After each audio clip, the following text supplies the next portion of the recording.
So my name is Kittipat Kampa, so just please call me Bot.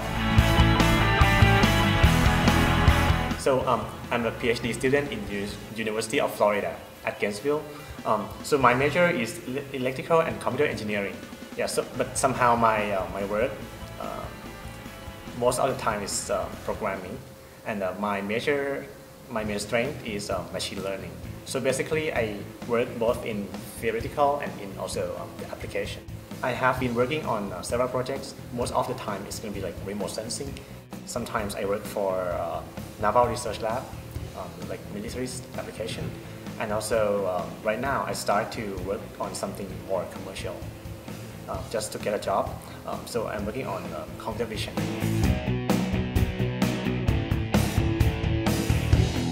Oh yeah, we use a lot of papers and board.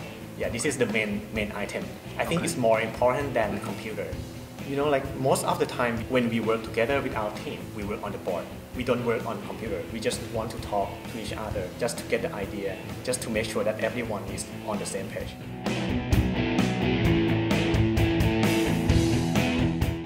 In the career path, most of the time they have the first one maybe the very skillful programmer.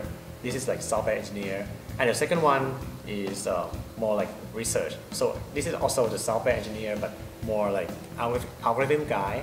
And the third one is the software engineer manager, okay, which has the very good skill of communications and know how to get the project done, okay. The fourth one is the research, sort of research director, who step up from the software engineer who knows a lot about algorithms, so something like that, like senior researchers. This is the fourth category.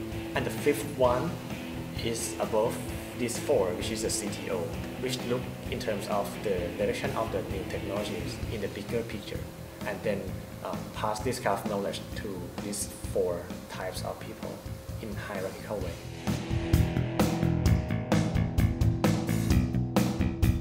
Yeah, this is the question that I'd like to answer the most. Yes. Okay, so imagine this. Suppose that when you was a kid and you want to build a robot, right? Yes. So the thing is, if you are the programmer, you know how to communicate with the computer. The thing is, you have the idea, and then you know how to deliver it to the world via computer, because everybody just use computer nowadays, right? So that means you can do whatever you want. So this is the best thing for being a programmer.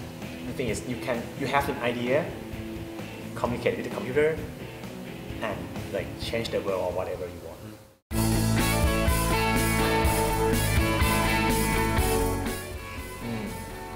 Well, maybe I have to be a little bit.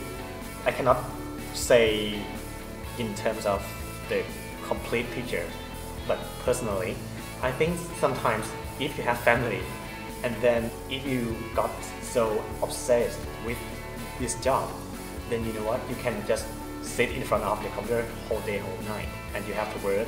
I mean, your family gonna waiting for you to come back home, right?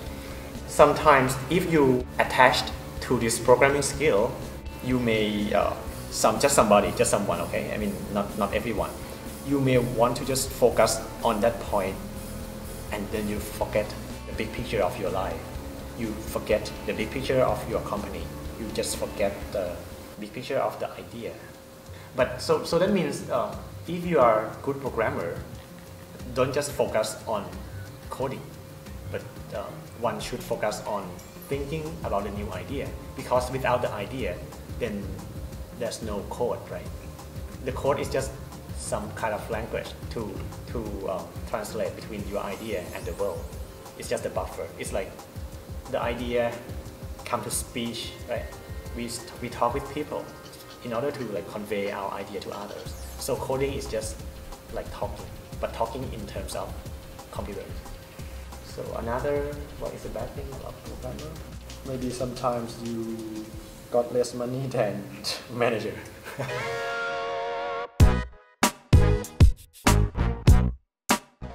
So tips for good programming is that you have to have a good way to solve problems. You have to love to solve problems. you have to know a lot of existing way how people have been solving some particular problems already. You have to be more think systematically. You have to be able to think logically about the problem. And also, without the coding skill, you cannot deliver a good job, right? You cannot deliver a good work. So you also have to understand the syntax pretty well.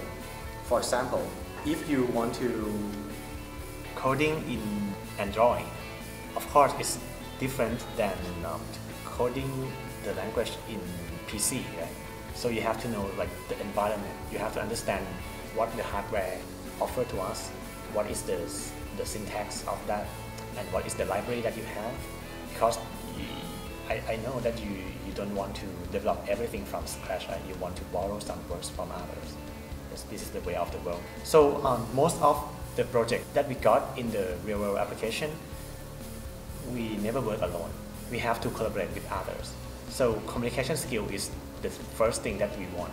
It's not coding skill, but it's communication skills. How can you elaborate your idea to others? How can you defend your idea? How can you make others understand what you are talking about? So that is the first thing, communication skill. And the second, you may want to have the analytical skill. You have to be able to analyze if this algorithm has some advantage and disadvantages. Yes, you have to be good at that in order to pick the best algorithm you have. And the third one, you have to be a good listener. And because if you are not a good listener, then it's very hard for the project to move forward. You have to give and you have to take.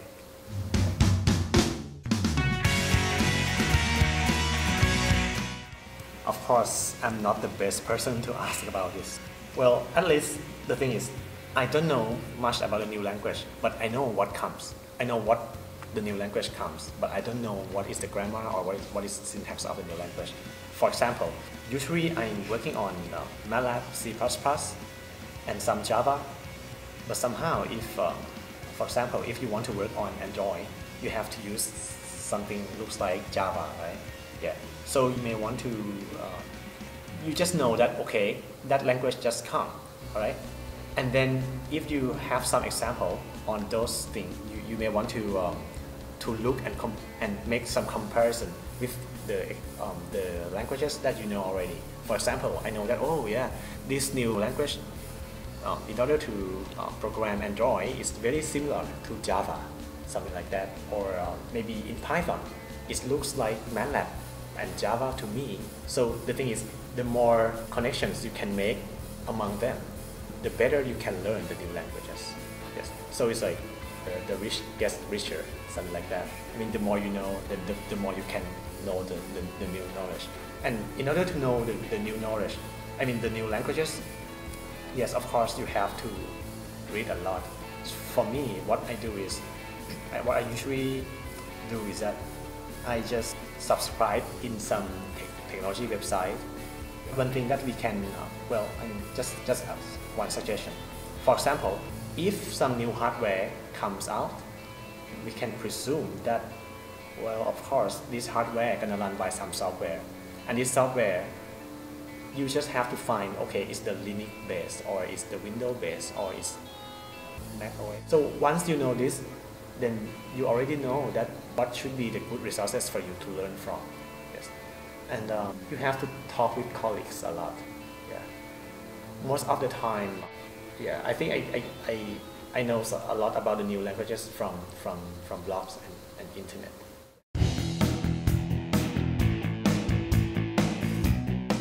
For this, so most of the people gonna think like programmer or the developers gonna work on only computers. I mean, they were born together, right, in pair. No, that is totally not the good views of programmers and developers. Actually, not only me, I think for others too. Most of our ideas come from talking with ordinary people at lunch, maybe when we watch some movies or some shows on the TV show. First, what tricks your mind is that you have to have problem first. When I walk or when I stay anywhere, I try to listen to what people complain. So that is where the problems are, right? And once I got the problem, I have to have some idea to solve the problem. And then once I have the idea, then we're gonna talk about the technical. So, and after that, we're gonna find, well, what is some good algorithms to implement to this one. Yes, and then that is where the coding comes, right? So you will see that most of the processes is not happens on computer. It happens on the real life. So if you are software developers, it doesn't mean that you're gonna spend most of your time on computer. You're not. Yeah. You spend your life in the real world, and you're gonna implement it in the computer. And another thing is that people usually think that if you don't know any languages like programming languages, then you cannot be in this software industry. That is wrong. The thing is, in the like the very high level people who is like the backseat of every development in computer science, they don't know how to program, but they think much deeper than that. They are like more like philosophers. They think about like mathematics. They think about the problem, how to solve this problem. They don't even have to be able to code anything. Yeah. So like people who come up with some good algorithm, sometimes they don't know how to code at all. Yeah, that usually happens. In short, everyone that knows where are the problems, everyone that knows how to solve the problem in the smart way, everyone that knows what good for this problem, yeah, that can be in the software industry. And it's going to be even much better if we know how to communicate with the computers, right? Because if you don't know how to communicate with computers, you have the idea, but you have to hire somebody to communicate with computers for you. But if you can make it by yourself, then it's going to be easier for you to communicate with other programmers because you know how to explain it in terms of computer language, right?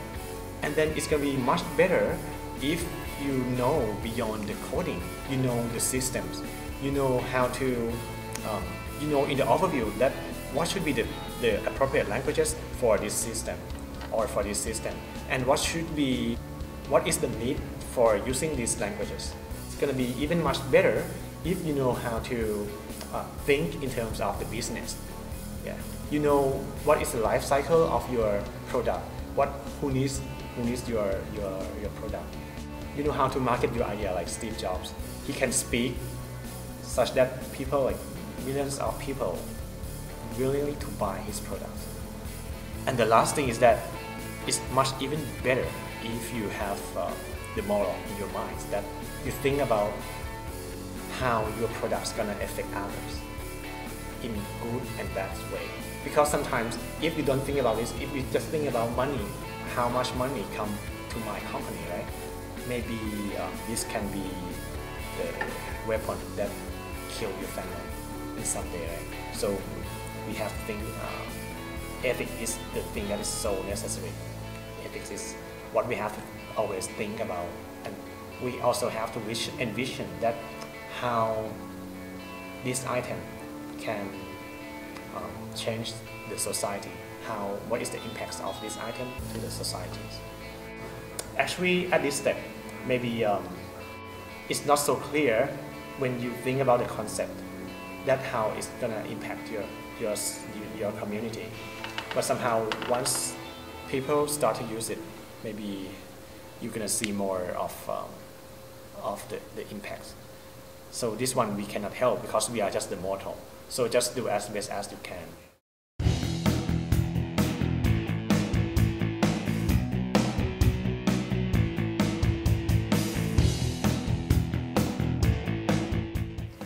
But what I can tell you is that the good thing of being the programmer is that if you have an idea, you can change the world immediately after you get the computer to code. Yes, that is the good thing, and it's such a great feeling.